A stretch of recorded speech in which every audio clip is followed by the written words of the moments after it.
Bismillahirrahmanirrahim. Assalamualaikum warahmatullahi wabarakatuh. Alhamdulillahi rabbil alamin. Wassalatu wassalamu ala asyrafil anbiya'i wal mursalin Sayyidina wa maulana wa habibina wa syafi'ina Muhammad sallallahu alaihi wasallam wa ala alihi wa sahbihi wattabi'in wattabi'in tabi'in wa man tabi'ahum bi ihsanin ila yaumiddin, amma ba'du. Insya ini saya pakai bahasa Indonesia ini. Soalnya kalau tanda ke Mesir memikir tahun sok kagok sesuatu nih. Daripada nanti kurang sopan atau ini. Engkang tansah kula hormati keluarga besar Bani Atmotarulo. Engkang tansah kula hormati bapak-bapak, ibu-ibu, juga rekan-rekan, adik-adik semuanya. Puji syukur kehadirat Allah Subhanahu wa taala, pada siang hari ini kita sama-sama dapat berkumpul, bersilaturahmi, bertemu sesama saudara yang tak kenal jadi kenal. Kok ternyata yang dari jauh udah punya, yang belum punya cucu sekarang udah ada cucu, belum punya anak sekarang udah punya anak, saling kenal. Insya Allah barokah dan nambah rezeki. Salawat serta salam semoga tetap tercurahkan kepada junjungan kita Nabi Agung Muhammad sallallahu alaihi wasallam. Jemaah sekalian yang kami hormati, sungguh sangat senang, sangat bahagia ketika kita sesama saudara bisa saling kumpul, saling silaturahmi, saling ketemu, karena selain juga mempererat persaudaraan, juga bagian dari perintah Allah Subhanahu wa taala dan sunnah Rasulullah sallallahu alaihi wasallam. Sebenarnya saya diminta untuk sama-sama ngaji bareng beberapa waktu lalu. Itu langsung saya siap karena memang saya sudah sering beberapa kali kesini ketemu sama Ibu Sri ya, sama bapaknya. Saya sudah beberapa kali setelah kesini 2 kali kayaknya. Nah, jadi sudah tidak asing. Tadi ketemu sama beliaunya ternyata kok masih ada hubungan saudara, kaget juga saya. Jadi saya di sini ternyata masih nyambung. Iya, makanya tadi pakai batik merah. Lah kok saya nggak pakai batik merah juga gitu. Wah, yang saudara itu sehati. Orang krosong ora disangka ya sehati ngoten niku. Dilalai. Tetap sedanten kali napa mbah-mbah sinten kreator. Nggih, sama mbah saya Mbah Manten kalau saya nyebutnya itu.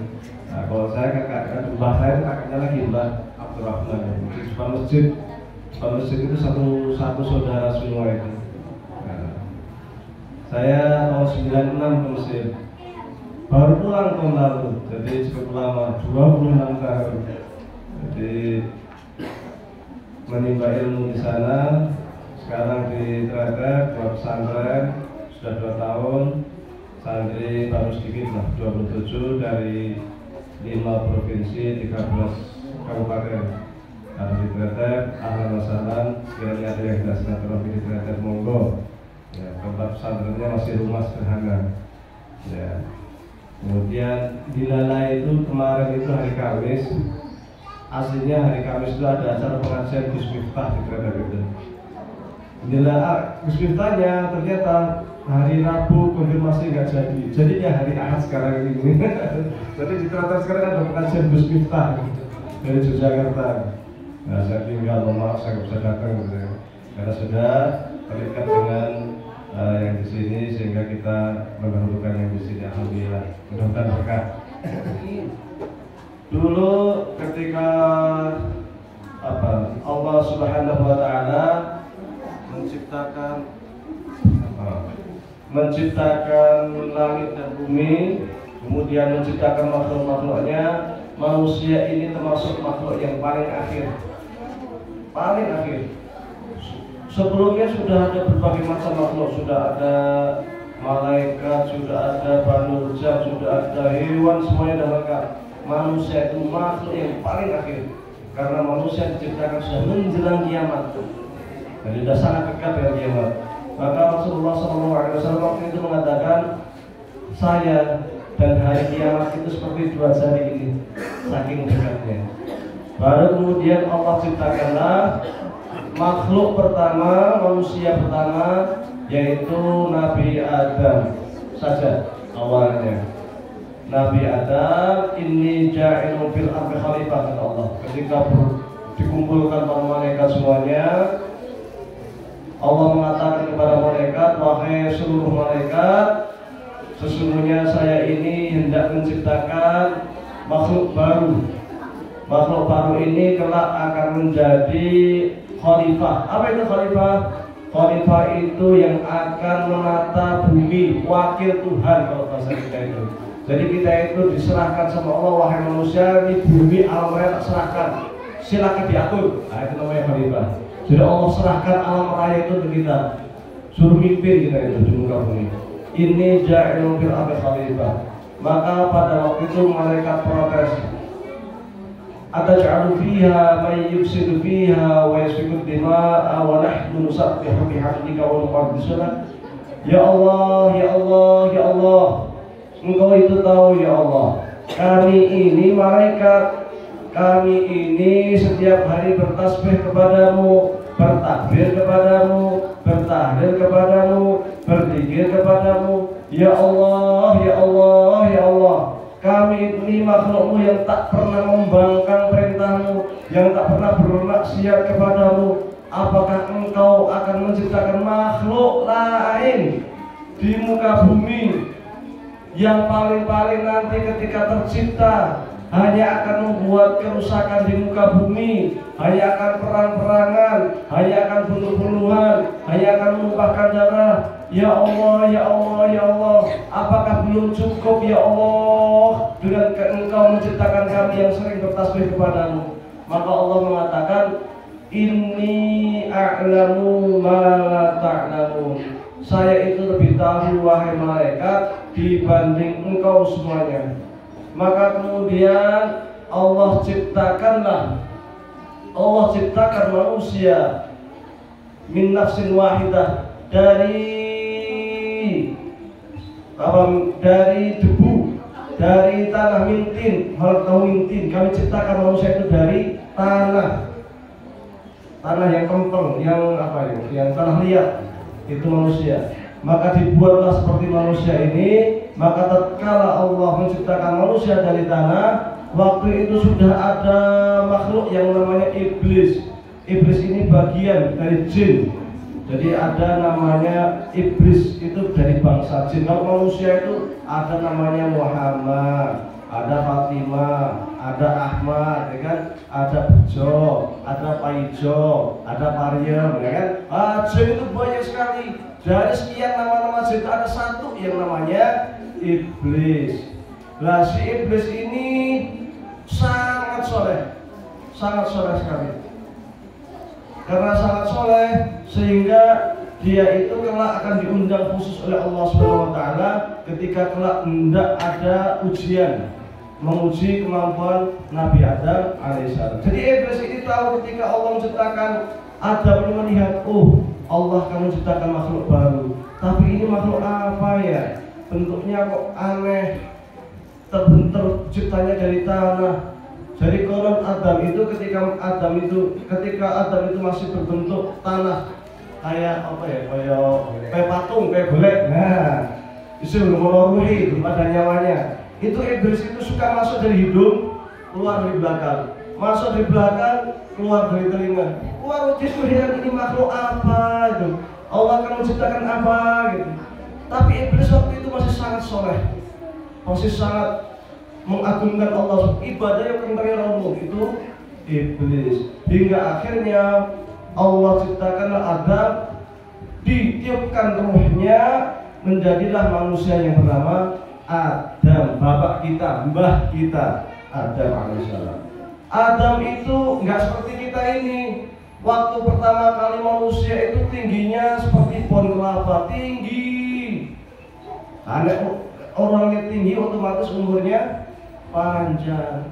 Umurnya Nabi Adam berapa? Kisaran 2000 tahun. Yang 2000 tahun ya. Nah, kita umurnya berapa? 10 sangat puluh ngakik. Napasnya sudah kayak sempuritan menunggu terus. Nabi Adam itu 2000 tahun umurnya, panjang, orangnya itu besar, sekitar berapa meter? 12 meter, setinggi pohon kelapa. Itulah manusia pertama yang bernama Adam, mbah kita itu. Nabi Adam ketika tercipta tidak langsung disuruh masuk surga, itu tidak. Tetapi ketika dicipta itu langsung diajari oleh Allah Subhanahu wa taala. Jadi mbah kita itu sebelum masuk surga, sebelum makan, sebelum minum, sebelum macam-macam itu dikasih ilmu pengetahuan, suruh sekolah sih. Tapi sekolahnya gurunya langsung Allah Subhanahu wa taala. Wa 'allama Adama al-asma'a kullaha thumma 'aradahum 'ala al-malaikati faqala anbi'uni bi asma'i ha'ula'i in kuntum shadiqin. Qalu subhanaka la 'ilma lana illa ma 'allamtana innaka antal 'alimul hakim. Jadi waktu itu Adam alaihissalam dikasih ilmu pengetahuan semuanya, mbah kita itu. Maka nanti kita harus mengikuti jejak mbah kita. Mbah kita suka ilmu, ya kita harus suka ilmu. Mbah kita itu mendahulukan ilmu dari yang lain, maka kita mencoba untuk mendahulukan ilmu daripada yang lain. Minimal kalau kita punya anak kita harus kita tanamkan suka ilmu. Sekolah ini mungkin dan punya ilmu, karena ketika kita itu punya ilmu, anak kita punya ilmu, insya Allah derajat kita diangkat di dunia dan di akhirat. Ya fa'ilahul ladzina amanu minkum wal ladzina utul ilma darajat. Allah akan mengangkat derajat bagi orang-orang yang beriman dan orang-orang yang berilmu. Jadi kalau imannya baik, ilmunya baik, insya Allah akan diangkat derajatnya oleh Allah Subhanahu wa taala di dunia dan di akhirat. Dan ini terbukti mbah kita juga begitu. Mbah kita Nabi Adam alaihissalam ketika beliau itu mendapatkan ilmu pengetahuan diajarin oleh Allah Subhanahu wa taala secara langsung, maka kemudian setelah Nabi Adam ini pintar, tahu, ngerti, dipanggil seluruh malaikat yang ada di muka bumi yang Allah ciptakan di jagat raya, yang jumlahnya itu tidak ada yang tahu selain Allah Subhanahu wa taala. Saking banyaknya, triliunan malaikat dipanggil semua. Iblis salah satu bangsa jin yang sangat soleh, yang sangat berbakti, yang selalu beribadah kepada Allah, yang selalu beristighfar kepada Allah Subhanahu wa taala, mendapat undangan khusus untuk hadir di acara yang sangat istimewa. Acaranya mbah kita. Siapa? Nabi Adam alaihissalam. Acaranya apa? Ternyata wisuda. Sudah. Jadi mbah kita setelah belajar langsung diajarin oleh Allah Subhanahu wa taala. Moga-moga binara. Setelah diajarin Allah Subhanahu wa taala, acara wisuda yang dihadiri oleh seluruh malaikat. Yang ada malaikat ini juga diundang khusus. Siapa yang dapat undangan khusus? Iblis. Maka ketika semuanya sudah kumpul, mulailah ujian dulu. Ujian, pertanyaan demi pertanyaan dilemparkan kepada Adam alaihissalam, dilemparkan kepada malaikat, dilemparkan kepada iblis. Ya malaikat, wahai para malaikat, ada satu pertanyaan, ini apa? Malaikat gak bisa menjawab. Wahai iblis, ini apa? Iblis gak bisa menjawab. Wahai Adam, ini apa? Adam bisa jawab, ya Allah, ya Allah, ya Allah, inilah gunung. Wahai malaikat, ini apa? Malaikat tidak bisa jawab. Wahai iblis, ini apa? Iblis tak bisa menjawab. Wahai Adam, ini apa? Ya Allah, ya Allah, ya Allah, ini adalah makhlukmu yang bernama gajah. Nah, sampai sekian pertanyaan. Ternyata malaikat-malaikat yang jumlahnya luar biasa banyaknya, dan juga iblis yang sangat setia kepada Allah SWT, itu tidak bisa menjawab pertanyaan-pertanyaan yang dilontarkan oleh Allah. Dan baik kita bersama, yaitu Nabi Adam alaihissalam, selalu bisa menjawab pertanyaan-pertanyaan yang dilontarkan oleh Allah SWT.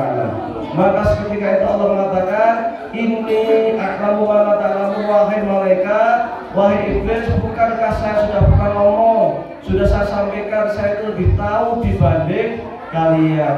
Maka karena mbah kita ini berilmu, mbah kita ini beriman kepada Allah, maka Allah perintahkan wa qulnal malaikat isjudu li Adam fasajadu illa iblis aba wastakbara wa kana minal kafirin. Wahai malaikat semuanya, wahai iblis, wahai semua makhluk yang hadir di majelis ini, yang menghadiri acara wisudanya Nabi Adam alaihissalam, sekarang karena kalian semuanya ini tidak tahu terhadap apa-apa yang saya pertanyakan ke kalian, dan ternyata Nabi Adam kok tahu semuanya, maka saya perintahkan kepada kalian wahai makhluk-makhluk Allah dari bangsa jin, iblis dan juga malaikat, untuk hormat kepada Nabi Adam alaihissalam. Maka kemudian diperintahkanlah semuanya untuk hormat dengan cara sujud kepada Nabi Adam alaihissalam. Sujud, semuanya itu sujud kepada mbah kita itu, karena mbah kita sangat mulia, mbah kita itu berilmu dan juga beriman kepada Allah Subhanahu wa ta'ala. Kecuali iblis, iblis gak mau, aba wastakbara wa kana minal kafirin.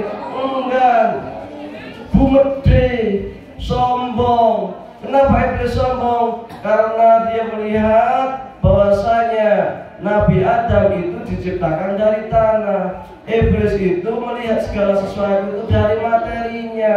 Maka jangan tiru perilaku iblis. Walah kae wong sugih ora umum pantos, walah kae mobil apik temen, walah luar biasa rumahnya. Itu kita melihat materi.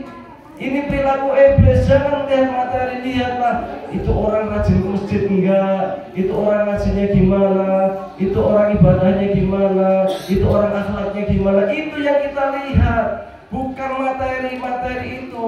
Karena ketika kita melihat materi itu, kita melihat perilaku iblis. Ketika dulu disuruh sujud kepada mbah kita Nabi Adam, dia nggak mau sujud karena melihat materi. Sementara seluruh malaikat yang jumlahnya tak terbatas sangat banyak itu, mereka langsung sujud hormat kepada Nabi Adam, bukan melihat Adam yang terbuat dari materi tanah itu, bukan, tetapi melihat roh, melihat jiwa Nabi Adam, di mana Nabi Adam ini adalah seorang yang punya iman yang luar biasa dan juga punya ilmu yang luar biasa. Maka sujud, lihat dari esensinya, lihat dari kualitas spiritualnya, kualitas keimanannya. Maka Rasulullah sering mengatakan, at-taqwa hahuna, at-taqwa hahuna, at-taqwa hahuna. Takwa itu ada di sini. Takwa itu ada di sini. Takwa itu ada di sini. Wa asyara ila sudrihi tartamarrot, sambil Rasul menunjukkan jarinya ke dadanya sebanyak 3 kali. Takwa di sini, takwa di sini, takwa di sini, di dalam dada kita, di hati kita. Maka jangan kemudian kita mengikuti perilakunya iblis yang selalu memandang segala sesuatu dari materi. Walah kain mas ya kayak kakak, walah pamer oleh kok jutaan, saya kok cuma walah didanai kok panen aja kok cuma sedikit. Nah ini nggak boleh, karena rezeki itu sudah dicatat oleh Allah Subhanahu wa ta'ala. Yang membuat orang bahagia itu bukan banyaknya rezeki, itu bukan banyaknya harta, itu bukan. Yang membuat orang bahagia itu hati kita, jiwa kita. Bisa jadi orang kaya raya ini artinya itu mengusung orang bahagia. Bisa jadi orang itu hanya hidup sederhana, makannya karo gesek sama sayur asem kok no sambel ulek wis. Ning enake ora umum. Bahagianya minta ampun, seneng atine, turune amblek.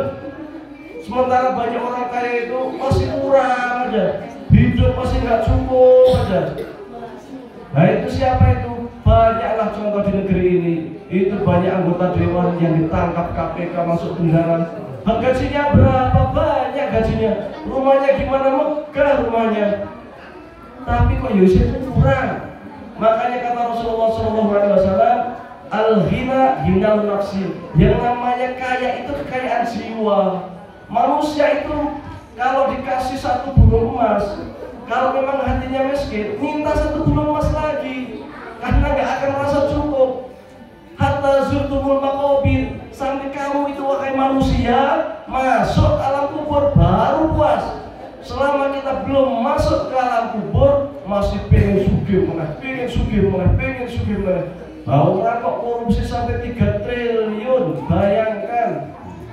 3 triliun ini nek ditoko duit 1000 kita kan bulan ya. Duitnya kayak mau beruntung. Aku iso. Saking tamaknya.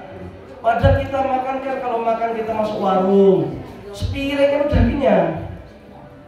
2 piring wis mlaku wis ora iso. Wis kabuatan, ora iso kenyat wis. Kenapa? Ya segitu itu. Mau orang sekaya apapun makannya paling 1-2 piring saja. Perutnya itu. Terus harta-harta itu untuk apa? Yang bertumpuk-tumpuk, yang dia tumpuk lagi. Kecuali orang yang beriman, dia gunakan harta-hartanya itu untuk ibadah, untuk bangun sekolahan, untuk bangun pondok pesantren, bangun masjid, kasihan orang yatim, orang miskin, dan lain sebagainya. Maka hartanya ini akan berkah, bermanfaat, akan menjadi penolong syafaat dia kelak di yaumil qiyamah. Tapi kalau tidak, hartanya akan menjadi laknat. Kelak harta ini akan menjadi 2 makhluk. Satu makhluk bara api yang dia telan di neraka, makan bara api, atau dijadikan setrika, suruh sujud setrika, sat. Dari siapa itu yang setrika? Hartanya dewi. Sebabnya hartanya hasil korupsi, hasil nyolong, hasil nipu, ngapusi uang, ngapusi tanggane. Nah itu jadinya meskipun banyak harta, orang manfaati, malah menjadi laknat bagi kita di dunia dan di akhirat. Dilalai nang dunia yang padahal duitnya kayo uripe ki ora karu-karuan. Dilalai yo anake loro, ora mari-mari. Bar anake loro dilalai bojone yo mayu selingkuh umpamane kan. Dilalai ono wae masalah sebabnya apa? Hartanya dia cari dari jalan yang tidak halal. Maka hati-hati ketika kita itu bekerja dari harta yang haram. Hati-hati, jangan sampai anak kita, istri kita dikasih harta haram. Kalau sudah ada harta haram yang masuk ke tubuh kita, itu membuat hidup itu di keluarga tidak tenang, hidup resah, dilalai duwe anak bejujak ora karu-karuan, diatur wangene ora umum, kon ngaji malah dolanan HP, kon ke masjid malah naik motor lari kemana. Dari kenapa kok bisa anaknya angel diatur? Sebab dikasih makan dari makanan yang haram. Maka dulu salafus soleh, para sahabat, para tabi'in, para tabi'in, ketika suaminya hendak keluar rumah, ketika hendak bekerja, dipeluk suaminya, dicium tangannya, lalu si istri memberi wasiat, wahai sang suami, engkau bekerja, sesungguhnya engkau berjihad di jalan Allah Subhanahu wa Ta'ala. Karena apapun yang engkau cari di luar sana, harta itu akan diberikan ke kami menjadi darah daging bagi istrimu, bagi anak-anakmu, dan itu bagian dari jihad fisabilillah. Wahai suami, carilah harta yang halal. Berilah kami makan makanan yang halal. Berilah anak-anak kami makan makanan yang halal. Karena sesungguhnya kami ini kuat menahan lapar di dunia, tetapi kami tak kuat menahan siksaan Allah Subhanahu wa Ta'ala di neraka. Sekiranya engkau menghasilkan harta atau rezeki yang sedikit, kami qanaah, kami menerima, dibanding engkau datang pulang bekerja dengan harta yang sangat banyak tapi korupsi. Kenapa? Bikin sengsara dunia dan akhirat. Maka kita saksikan di berita, gara-gara hartanya korupsi, seorang istri pejabat pamer hartanya, akhirnya KPK curiga, loh gajinya kayak 7 juta, gajinya 10 juta, kok tasir gaji 1 miliar, skor ngendi. Akhirnya diusut, ketahuan korupsi, bojone kabeh mlebu penjara. Kan ngeten apa badan?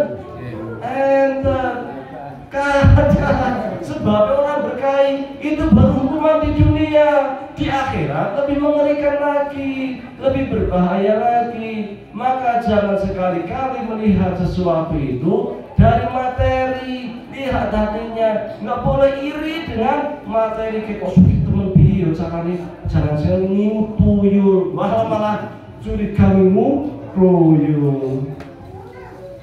Kalau kerja kok nggak dapat duit, rezekinya seret, pergi ke dukun.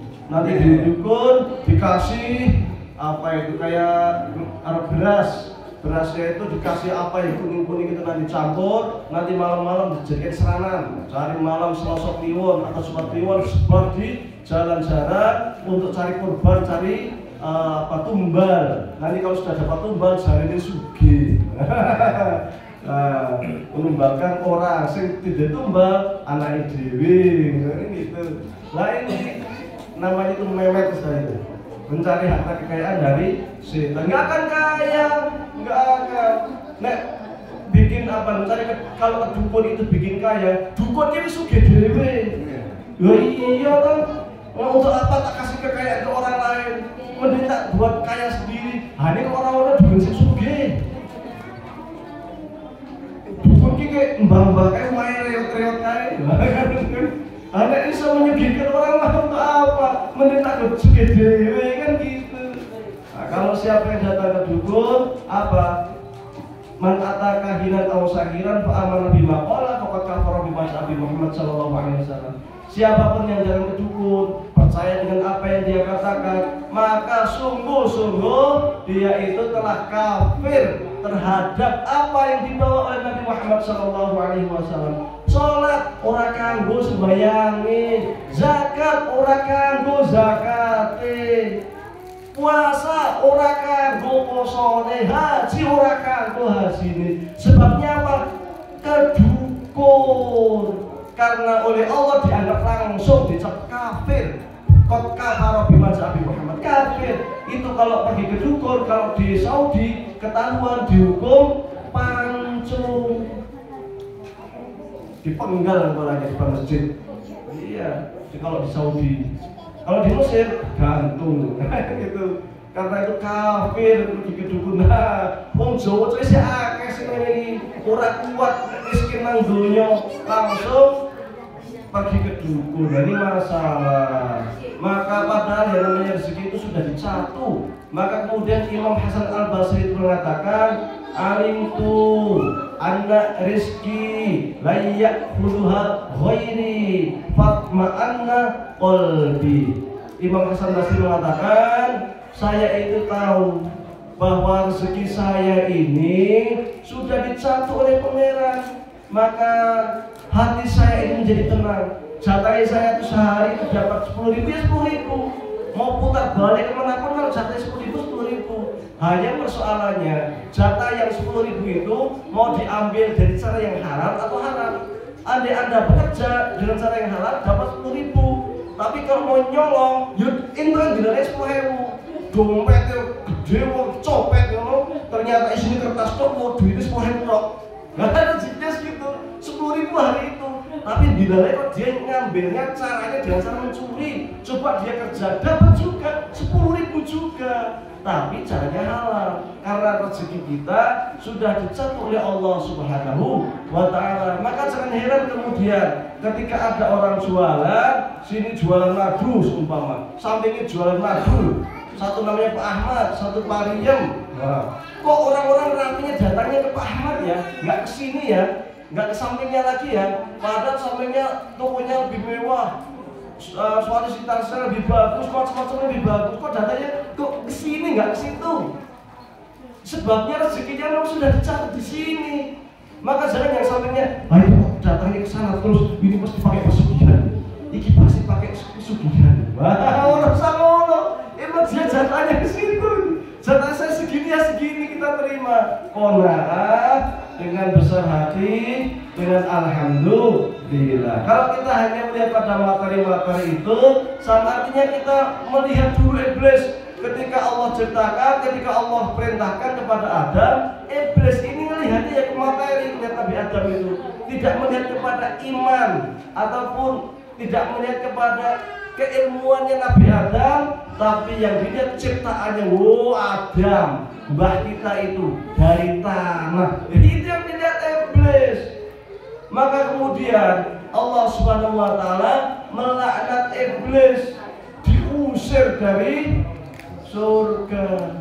Sementara Nabi Adam sebaliknya, uskun anta wa zaujukal jannata wa kula minha ragadan haitsu syi'tuma. Allah laknat iblis, diusir, gantian Nabi Adam, wahai Adam, karena engkau ini orang yang beriman kepada Allah Subhanahu wa taala, karena engkau orang yang berilmu, maka silahkan sekarang masuk surga. Kalau kita melihat manusia, saudara kerabat kita bukan dari materi, maka kita akan seperti mbah kita. Mbah kita langsung uskun anta wa zaujukal jannah, masuk kamu dan istrimu mana? Ke surga. Di surga apa? Makan apapun boleh.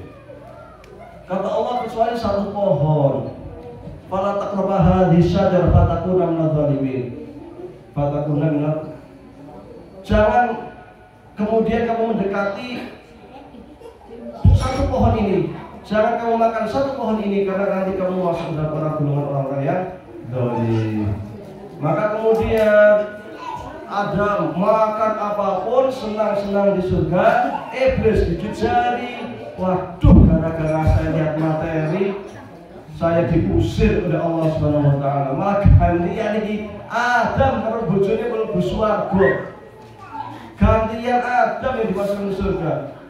Maka kemudian iblis protes, ya Allah, kenapa engkau laknat saya? Kenapa engkau usir saya di surga? Allah jawab, lah kamu sujud menghormati Adam, namanya saya usir. Ya Allah, saya terima. Sampai sombong, karena pangerannya sombong iblis itu. Saya terima ya Allah, engkau laknat saya terima. Tapi saya minta syarat ya Allah. Apa syarat wahai iblis? Saya minta ya Allah, satu, karena Gusti Allah dikte iblis. Satu, panjangkan umur saya sampai hari kiamat.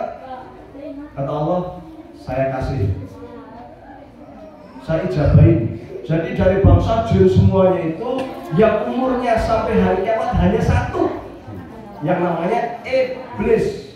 Jin-jin lainnya itu umurnya terbatas 2000 tahun, 1500. Jadi umur iblis itu, umur jin itu mirip umurnya mbah kita Nabi Adam, panjang 2000 tahun. Mbah kita kan dulu 2000 tahun. Sampai sekarang iblis umurnya masih panjang. Sementara anak cucunya ada umurnya paling 100 tahun, 90, 80, 70 ya. Dikabulkan oleh Allah Subhanahu wa taala, umurnya panjang. Tapi Allah tanya, "Loh, kalau kamu wahai iblis umurnya tak panjangkan sampai hari kiamat, apa?" Iblis jawab, "Loh, ya Allah, gara-gara Nabi Adam, saya ini diusir oleh engkau, dilaknat oleh engkau. Saya kemarin masih makan enak, masih hidup tenang di surga, sekarang saya harus dikeluarkan dari surga. Itu ya gara-gara Adam. Ya Allah, saya minta izin iblis. Saya minta izin supaya saya ini ingin mencari pengikut dari anak cucunya Adam, menemani saya kelak di neraka. Saya akan ganggu anak turunnya Nabi Adam dari depan, dari belakang, samping kanan, samping kiri, atas, bawah, pokoknya berbagai berbagai macam cara saya akan ganggu anak turunnya Adam supaya menjadi pengikut saya di akhirat, sama-sama membunuh rokok. Wah, iblis saking sengitnya Adam gara-gara, menurut iblis gara-gara Adam, iblis dilaknat oleh Allah. Kata Allah apa? Wahai iblis, satu, permintaanmu dipanjangkan umur sampai hari kiamat. Tak kabulki, monggo. Apa aja iblis? Yang kedua, jaluk arep ganggu anak putune Nabi Adam supaya jadi teman kamu di akhirat, di neraka, disiksa bareng-bareng. Monggo, silahkan. Diizinkan oleh Allah SWT. Senang iblis. Oh, semoga orang diizinkan oleh Allah ganggu manusia. Kemudian Allah mengatakan begini, wahai iblis, manusia itu, anak putune Nabi Adam itu kelak, itu memang ada yang bisa diganggu oleh kamu, tapi ada yang enggak bisa sama sekali diganggu oleh kamu. Siapa itu? Yaitu golongan hambaku yang ikhlas, yang beriman, yang selalu sholat, selalu menjaga ibadahnya, selalu menjaga zikirnya, ora tahu iri karo tetanggane, ora tahu hasad, ora tahu dengki, urip sumende karo Gusti Allah. Mereka ini yang takkan pernah mampu digoda oleh iblis. Maka iblis ketika ada orang kemudian berkomplot, berkomplot sama iblis, minta untuk kemudian karena dia iri nyantet tetangganya, tak santet ini ora sugih. Iya, tak santet, tak gawe lara seumur hidup men sengsara. Nggak akan bisa santetnya ini, telurnya ini nggak akan bisa, telurnya nggak akan bisa kalau orang ini ikhlas. Itu janji Allah, kamu akan tak ganggu depan belakang. Allah silahkan ganggu, tapi hamba saya satu ini nggak bisa kamu ganggu. Hamba yang ikhlas takkan pernah kamu bisa ganggu. Mental kabeh. Karena orang yang ikhlas itu orang yang saatnya diganggu tanggane, suruh korupsi. Oh iya, korupsi dari pejabat kok miskin sinai wae. Pejabatnya mesti di rumah yang mewah, mobilnya megah apa-api. Mosok pejabat ora duwe mobil.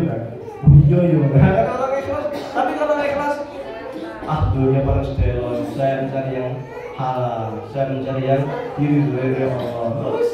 Hidup bagi saya penting semangat, sehat, sepatu luhur. Orang yang harus istilahnya nggak ingin macam-macam kok, sing tentrem.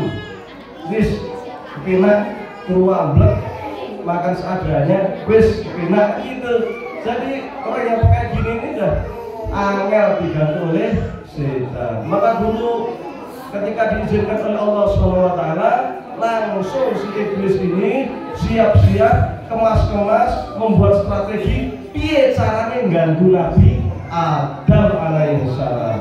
Maka berupayalah dia itu mendekati Nabi Adam alaihissalam, mendekati Ibu Hawa. Apa? Larangan Allah di surga pada waktu itu hanya satu. Apa itu? Makan buah khuldi. Itu aja. Lainnya dibolehkan semuanya Allah SWT. Boleh makan apapun, mau tidur seenaknya, mau pergi dimanapun di surga, boleh. Dan luasnya surga itu arduha ka'ardis samawati wal ardh. Luasnya surga itu seluas langit dan bumi. Langit itu sampai sekarang kita belum tahu pangkat ujungnya. Ilmuwan kontemporer modern belum tahu luasnya alam itu seperti apa. Surga nanti luasnya seluas langit, yang entah luasnya itu seberapa, dan bumi luas sekali. Bebas Nabi Adam jalan-jalan, makan apapun bebas kecuali satu pohon. Maka iblis langsung mikir, cara yang mengganggu Adam piye ya? Larangnya Gusti Allah ini siji. Wala taqrabu hadhihi syajarah fatakuna minadh-dhalimin. Jangan dekati pohon ini. Berarti saya harus mudah piye carane Nabi Adam, Siti Hawa makan buah ini. Fokus. Maka nek iblis saja kerja bisa fokus, kita juga kalau kerja harus fokus. Iblis fokus konsisten. Iblis itu bahkan yang paling istiqomah. Cuma sayangnya istiqomah dalam maksiat.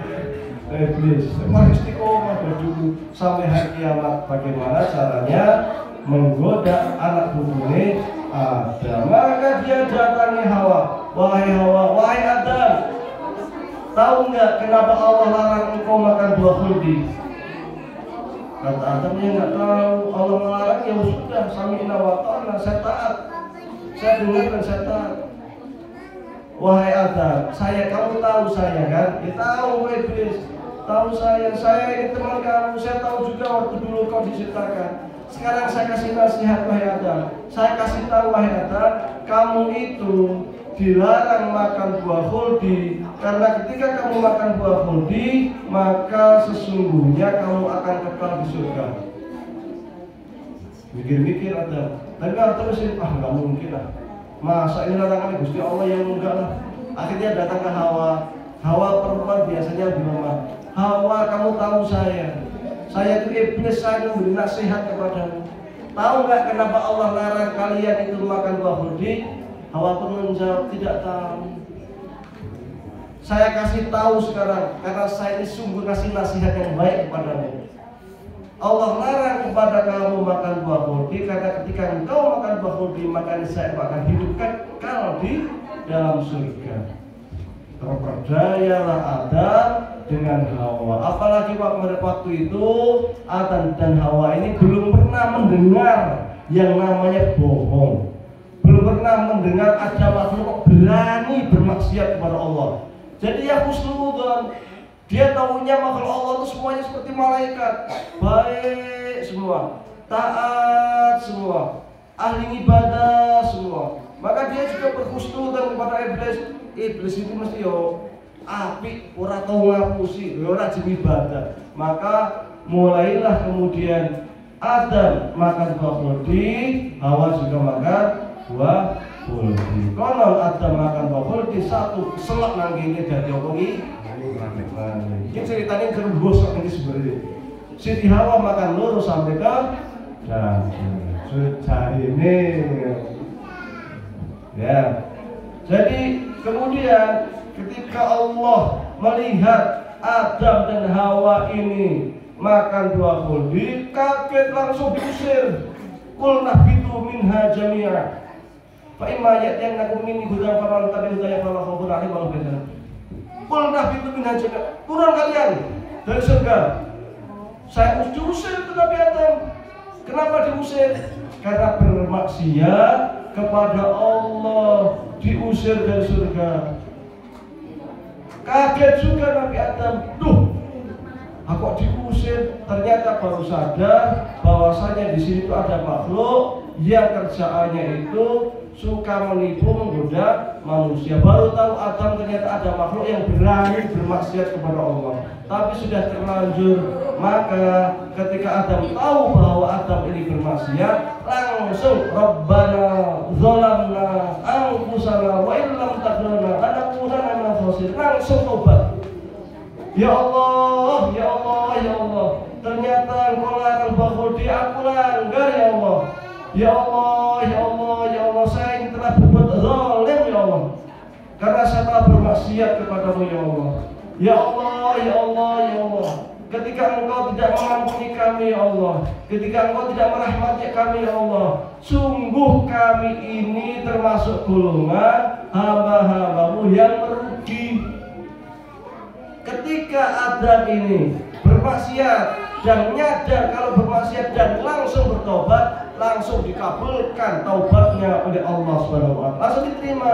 Sama dengan kita, maka ketika kita bermaksiat, maka kemudian ketika kita ingat bahwa kita melakukan maksiat, bersegeralah beristighfar. Astagfirullahaladzim, astagfirullahaladzim. Tadi kok ya saya kok gunjing orang, astagfirullah, rempon karo udut ini katuk malah ngobrol karo itu ngomongin tanggane. Kan itu istighfar, astagfirullah, astagfirullah, astagfirullah, akan Allah ampuni dosa-dosa kita. Persis seperti mbah kita Nabi Adam alaihissalam ketika bermaksiat kepada Allah langsung beristighfar sampai ke bumi.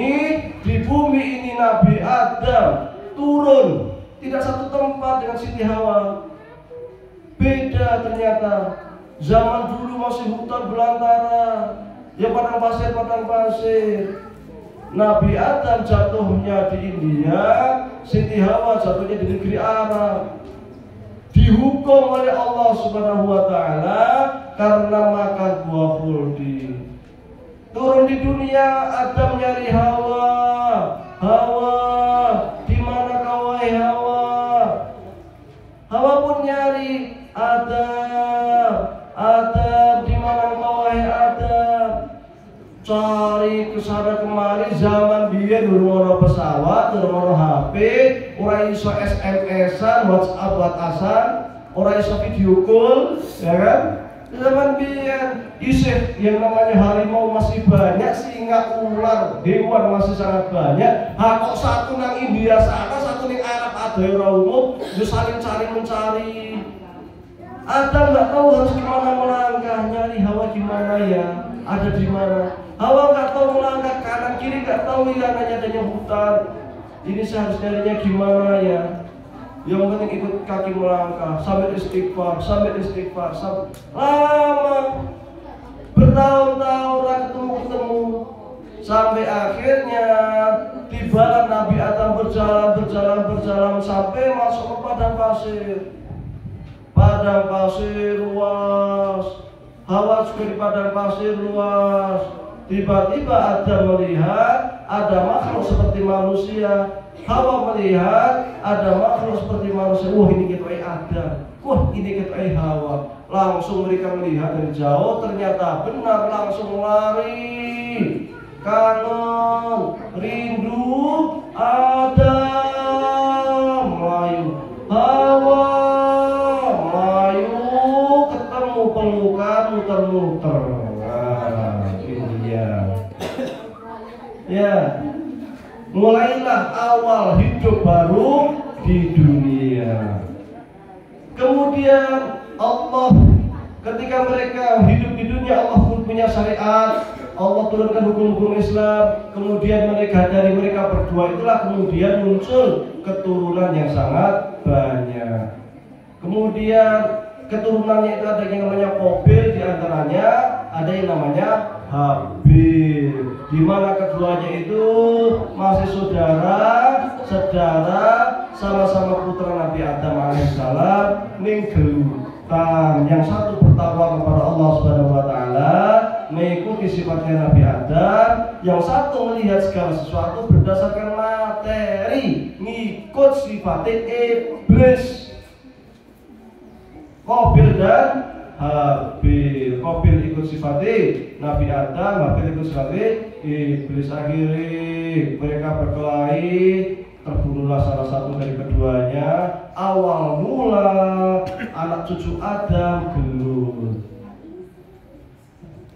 Awal mula, akhirnya anak cucu Adam makin banyak sama menjadi kita semua ini. Maka Allah perintahkan sejak dulu, Allah perintahkan kepada anak cucu Adam supaya tidak saling gelut, supaya tidak saling kelahi. Apa itu? Bersilaturahmi. Maka di dalam sebuah hadits qudsi, hadis yang disampaikan oleh Rasulullah SAW yang merupakan firman Allah SWT, Allah mengatakan begini, Ar-Rahman wa khalaqtur rahim, syaqaqtu isman min ismi, faman wasalaha faqad wasaltuhu, wa man qata'aha faqad qata'tuhu. Saya ini Ar-Rahman, kata Allah. Saya ini Ar-Rahman. Saya ciptakan Ar-Rahim. Maka barang siapa yang menyambung tali silaturahmi, sesungguhnya aku sambung hubungan saya dengannya. Tapi barang siapa yang memutuskan tali silaturahmi, maka saya putuskan hubungan dia dengan saya. Kata-kata rahim itu berasal dari kata-kata ar-rahimu, kasih sayang. Supaya apa? Supaya kita sesama saudara saling ketemu, guyub rukun, kerja saya bareng, saling berkasih sayang. Maka rahim itu juga dinisbatkan ke apa? Sesuatu yang ada di kandungan perempuan. Ini kan rahim ya namanya, rahim. Silaturahmi itu maksudnya menyambung sesama saudara yang berasal dari satu kandungan, satu mbah. Kalau kita sesama muslim berarti satu mbahnya Nabi Adam. Tetapi kalau yang dari keluarga kecil berarti mbah kita. Nah, kalau di sini adalah mbah Bani Atmo Taruno. Nah, ini kita sedang mengikuti perintah Allah dan mengikuti sunnah Rasulullah. Apa itu? Sesama saudara bersilaturahmi. Itu perintah dari dulu sama Nabi Adam supaya tidak seperti Qabil dan Habil yang kelahi ini. Maka kemudian Rasulullah SAW bersabda, "Man sarrahu ayyubsatalahu fi rizqihi aw yunsha'alahu fi atharihi falyasir rahimahu." Barang siapa yang pengen digembirakan, yang pengen disenangkan, yang pengen dibahagiakan dengan diperpanjang umurnya, dengan diperbanyak rezekinya, hendaklah dia sering-sering bersilaturahmi. Nah, sering-sering silaturahmi, insya Allah panjang umur. Loh, Kiai katanya umur sudah dijatah sama Allah, kok umurnya dipanjang? Ini maksudnya piye? Jadi kalau umur manusia 40 tahun, kalau sudah datang ajalnya, la yastakhiruna sa'atan wa la yastaqdimun, enggak akan bisa dipanjangkan atau dipendekkan. Tapi umur 40 tahun, sama-sama ada dua orang yang umurnya 40 tahun, keberkahan umurnya beda. Yang satu bilangnya 40 tahun dia gunakan untuk ibadah, dapat rezeki untuk manfaat, untuk keluarganya, untuk sedekah. Yang satu umur 40 tahun dilalai gaya maksiat kok. Yang buat maksiat ini ya cuma melakukan rokok langsung. Maka ketika dia meninggal, dilalai kok dari penjahat, pencuri meninggal, alhamdulillah akhirnya mungkin mati. Kemudian yang kerja pengen mungkin mati, akhirnya mati. Jauh disondai, jauh aman, dia tak kol urip. Kerjaannya nyolong preman, kan orang seneng. Sebabnya apa? Ketika hidup dia ternyata jadi preman. Semua orang bersyukur ketika dia mati. Sensi umurnya 40 tahun bodoh, ketika meninggal semua orang akan mengatakan inna lillahi wa inna ilaihi raji'un. Walah bapak kaisan biyen yang urip apike ora mungkin masjid ki yo kaes membangun biyen. Padahal ya kerjaannya biasa-biasa ini, kan duit-duit, kok gomeng masjid, bantu masjid. Kalau ada tetangga yang butuh bantuan, dia bantu entengan. Usulan duit untuk tenoboni entengan. Jadi terngiang orang itu meskipun dia itu sudah meninggal, saudara-saudaranya, tetangga-tetangga itu terngiang. Wah, jadi mau ngejar api rawung kan. Akhirnya orang mendoakan dia, semoga mendapatkan rahmat, semoga diampuni dosanya. Nah, ini yang dimaksud dengan dipanjangkan umurnya oleh Allah Subhanahu wa taala. Kenapa? Karena sering silaturahmi, diperbanyak rezekinya. Nah, kalau di sini dilalai dia pengen punya bisnis jeruk atau dia punya pertanian jeruk, nggak tahu mau dijual kemana. Pas dilalai silaturahmi kayak ini ngobrol-ngobrol, yang ini tahu jenengan kalau jeruk ya, iya. Tapi orang jeruk ya dijual mau semua tapi nggak tahu. Wah, jual teman saya gini jeruk nih. Bawa biar saya ambil gitu. Kenapa? Silaturahmi, juga ketemu tuh saling kenal, dia saling ngerti. Oh ini begini butuhnya, saya butuh begini. Dia mau apa? Ya saling kerjasama. Maka segini jadi dipermudah, dimudahkan oleh Allah Subhanahu Wa Taala. Silaturahmi. Maka di dalam berdakwah pun Rasulullah SAW itu dulu ketika berdakwah mendapatkan wahyu dari Allah, bukan diperintahkan untuk berdakwah jauh-jauh, enggak. Kata Allah, wa anzir ashiratakal aqrabin. Ya Rasulullah, ya Muhammad, sekarang kau telah kuangkat menjadi seorang nabi, seorang rasul, berdakwah sekarang.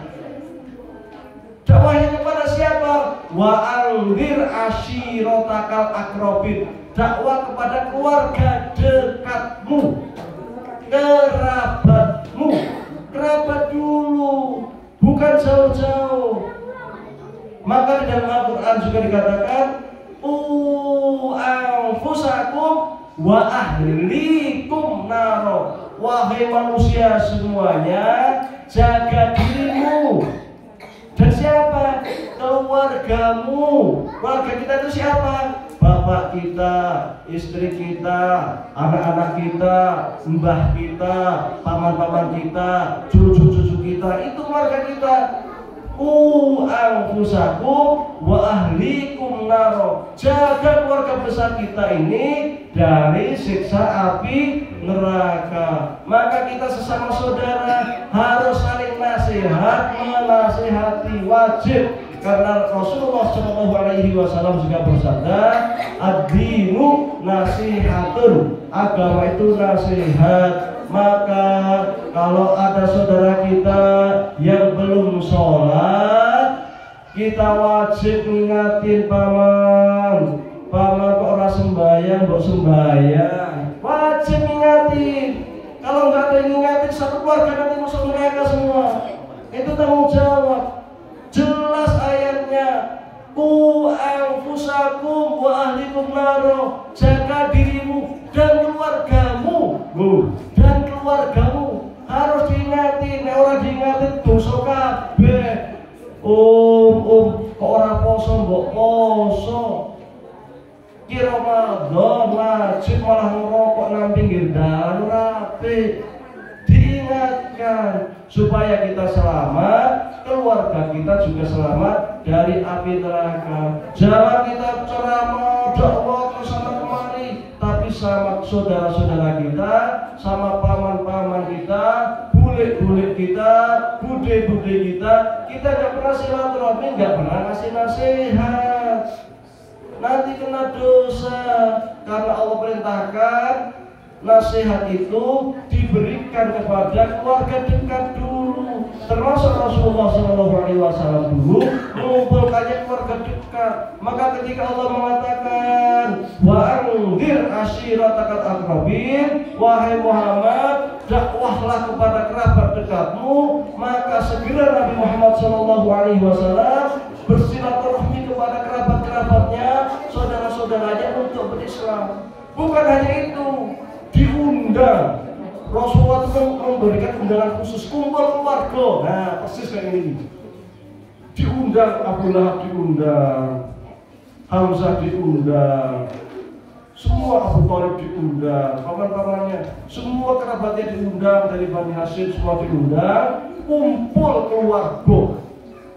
Pas kumpul keluarga seperti ini, Nabi Muhammad SAW mulai ngasih sambutan, ngasih salam, kemudian mengatakan maksud hati saya kumpulkan paman-paman saya, bibi-bibi saya, saudara-saudara saya di sini. Yang paling pertama dan utama ingkang kaping sepindhah inggih punika badhe silaturahmi. Yang kedua, kalian tahu saya, kalian sudah mengenal saya sejak kecil. Seandainya saya katakan, Nabi Muhammad mengatakan, seandainya saya katakan di belakang ini ada musuh mau datang nyerang kita, apakah kalian percaya? Serentak keluarganya mengatakan, percaya wahai Muhammad. Engkau ini orang yang sangat baik, yang sangat dipercaya, yang sangat jujur, yang sering silaturahmi. Saya percaya.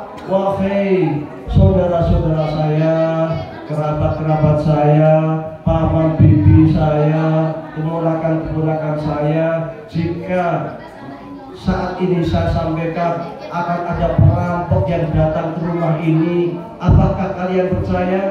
Semua mengatakan, ya Muhammad, jangan ngomong begitulah.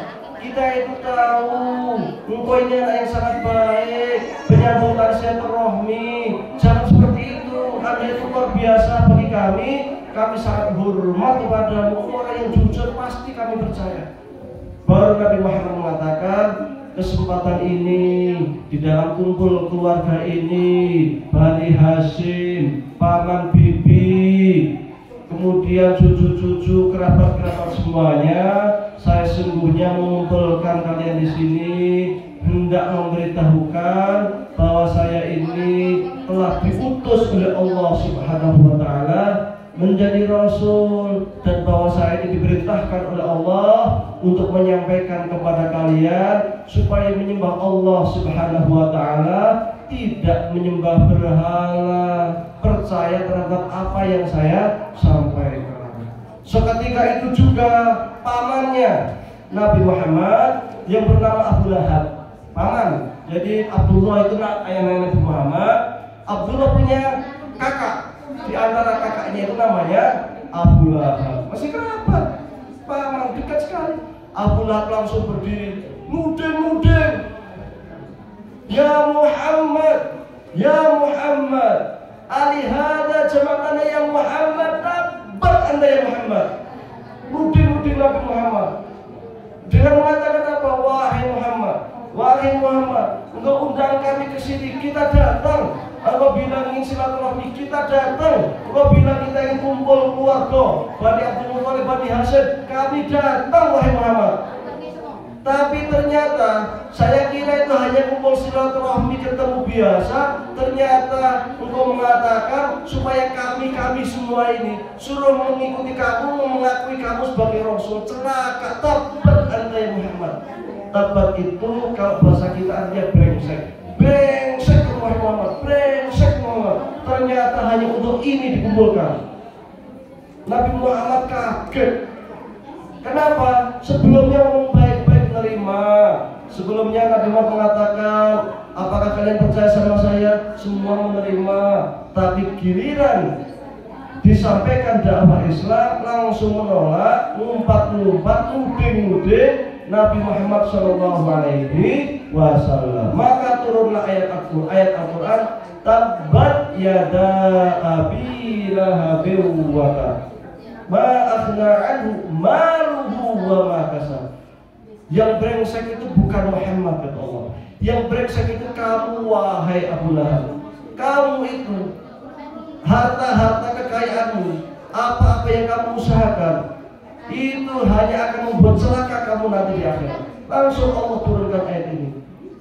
Jadi Allah perintahkan ngumpul seperti ini sejak Nabi Muhammad. Kalau kita ngumpul seperti ini sunnah Rasulullah Shallallahu Alaihi Wasallam. Muri-muri perjalanan Nabi dulu ketika mengumpulkan Bani Hashim, mengumpulkan kerabatnya seperti ini, dikumpulkan bareng. Tapi pengumpulan kerabatnya itu untuk nasihat supaya mereka beriman kepada Allah Subhanahu wa taala, tidak menyekutukan dengan sesuatu apapun. Jadi kita ini sedang menjalankan sunnah Rasulullah Shallallahu Alaihi Wasallam. Karena ini sunnah yang baik, yang insya Allah mendapatkan barokah, yang insya Allah mendapatkan rahmat dari Allah. Siapa tahu ke depan bisa dilanjutkan. Sekarang di keluarga siapa, tahun depan di keluarga siapa, tahun depannya di keluarga siapa. Ini sunnah Rasulullah Shallallahu Alaihi Wasallam. Jadi yang pertama kali di dalam sejarah Islam mengumpulkan keluarga model seperti ini adalah Rasulullah Shallallahu Alaihi Wasallam ketika hendak dakwah secara terang-terangan. Maka kumpul bukan hanya kumpul, tetapi menjadi sarana bagi kita untuk saling mengingatkan kepada ketakwaan. Maka sangat benar sekali, sangat bagus sekali kumpul seperti ini. Kemudian ada tausiah agama, tidak hanya makan-makan, kumpul-kumpul, ngobrol-ngobrol, ngerumpi-ngerumpi, ngerokokan bareng, kurang nutok, tapi ada tausiah. Karena dulu Rasulullah Shallallahu Alaihi Wasallam ketika mengumpulkan keluarganya Bani Hashim, itu juga tidak hanya ngumpul tok, tapi tujuannya oleh Nabi Muhammad SAW Bani Hashim dikumpulkan adalah untuk mengingatkan kepada ketakwaan dan keimanan kepada Allah Subhanahu wa Ta'ala. Maka kumpul ini sebagai nasihat, sebagai saran nasihat bagi kita. Mudah-mudahan kita mengikuti, selalu mengikuti sunnahnya Nabi Adam, jangan mengikuti sunnahnya iblis. Mengikuti sunnahnya Rasulullah SAW, bukan mengikuti perilakunya Abu Lahab. Insya Allah berkah manfaat dunia akhirat. Insya Allah dosa-dosa kita juga diampuni oleh Allah Subhanahu wa Ta'ala.